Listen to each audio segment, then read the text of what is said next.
Sunny fell to his knees, breathless. His whole body felt as though it just went through a meat grinder. Even large amounts of adrenaline could not wash away all the pain and exhaustion. And yet he was exhilarated. The satisfaction of killing the larva was so vast that he even forgot to be disappointed about not receiving a memory. The special item tied to a dream realm, inhabitant's essence, which was sometimes awarded by the spell to the triumphant awaking. A magic sword or a suit of armor would have come in handy right about now. Damn, he would even settle for a warm coat.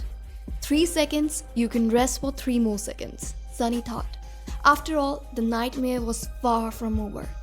A few moments later, he forced himself to come back to his senses and looked around, trying to ascertain the situation. The larva was dead, which was great. However, he was still tied to it by the damn chain. The shifty slave and the scholar, both pale as death, were busy untangling it to buy the 3 of them at least some freedom of movement. Further away, torn bodies and pieces of flesh were lying on the ground. Many slaves were killed. A few had somehow managed to escape and were now running away.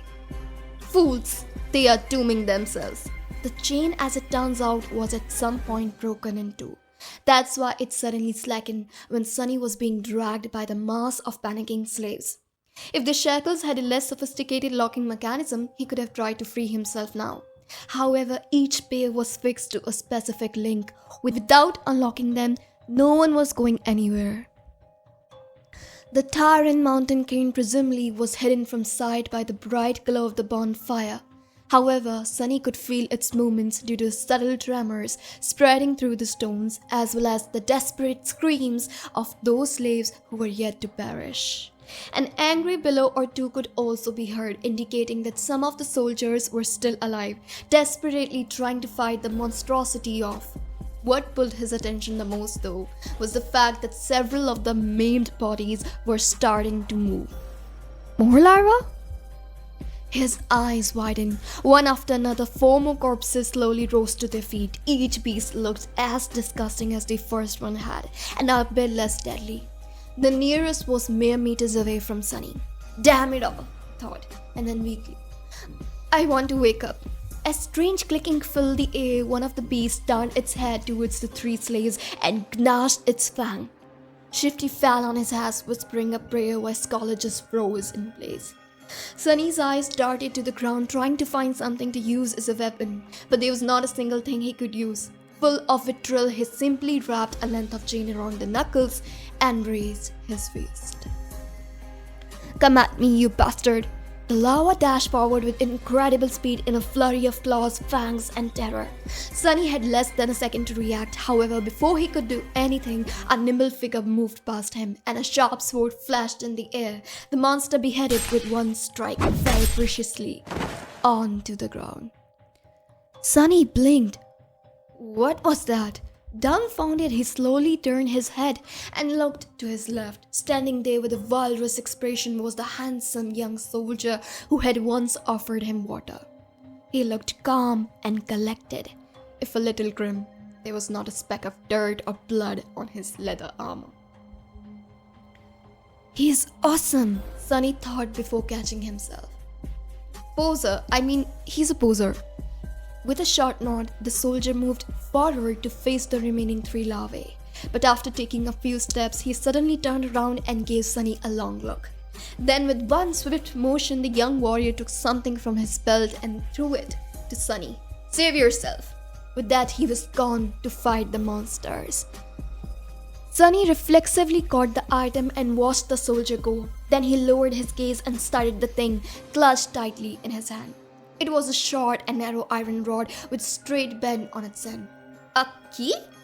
It's a key. His heart began to beat faster. It's the key to the shackles. With one last glance at the fierce battle starting between the young soldier and the larvae, Sunny dropped on one knee and began to maneuver the shackles, trying to get his hand into a suitable position to insert the key. It took him a few tries to understand how the unfamiliar lock worked. But then, finally, there was a satisfying click, and he was suddenly free. The cold wind caressed his bloodied wrist. Sunny rubbed them and smiled with a dark gleam in his eyes. Just you wait now. For a moment, visions of violence and revenge filled his head. Boy, over there! Shifty was waving his hands in the air, trying to get his attention. Sunny briefly considered just leaving him to die, but then decided against it. There was strength in numbers. Plus, despite Shifty's previous threats to kill him and overall unpleasantness, Sunny would have felt bad leaving a fellow slave in chains, especially since freezing him would not cost anything.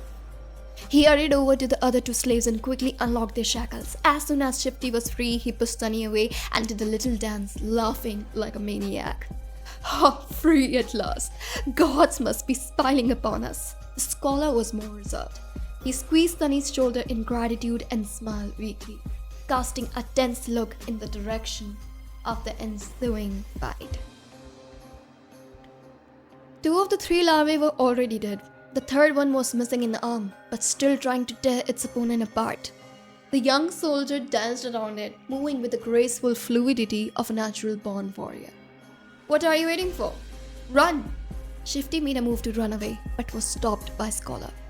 My friend, if you say advice again, I swear to God, I will bash your head open. The 2 slaves looked at each other with open animosity. A moment later, Scholar lowered his eyes and sighed. If we run away now, we will surely die. Why? The older slave simply pointed at the tall bonfire. Because without that fire, we will freeze to death before the night is over. Until the sun rises, running away is suicide. Sunny did not say anything, knowing that Scholar was right. Actually, he realized it right after strangling the lava. No matter how terrible Mountain King was, the bonfire was still their only lifeline in this frozen hell. It was just as what the broad-shouldered slave, may he rest in peace, had said. There was no need for anyone to kill them, because the mountain itself would do it, if given a chance. So what? I prefer freezing to death than being eaten by that monster anyway.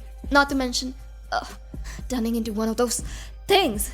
Shifty was pretending to be brave, but there was no conviction in his voice. He glanced at the darkness surrounding the stone platform and shivered before taking a small step back. At this point, the third larva was long dead, and the young soldier was nowhere to be seen. He had probably gone to join the fight at the other side of the bonfire, leaving the 3 slaves alone at the mountainside part of the stone platform. Scholar cleared his throat. The monster might be satisfied with those it had already slain. It might be defeated or driven away by the Imperials. In any case, if we stay here, we have a chance to survive, however small. But if we run away, our doom will be certain. So what do?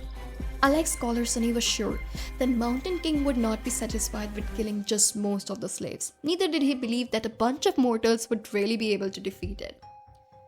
Even if they were not normal people, but awakened, a fight with the tyrant was not something one could easily survive, let alone win. But if he wanted to live, he had to get rid of that thing somehow. Let's go, take a look. Shifty looked at him as though seeing a lunatic. Are you insane? You want to get closer to that beast? Sunny stared at him blankly, then shrugged and headed in the direction of the rampaging monster.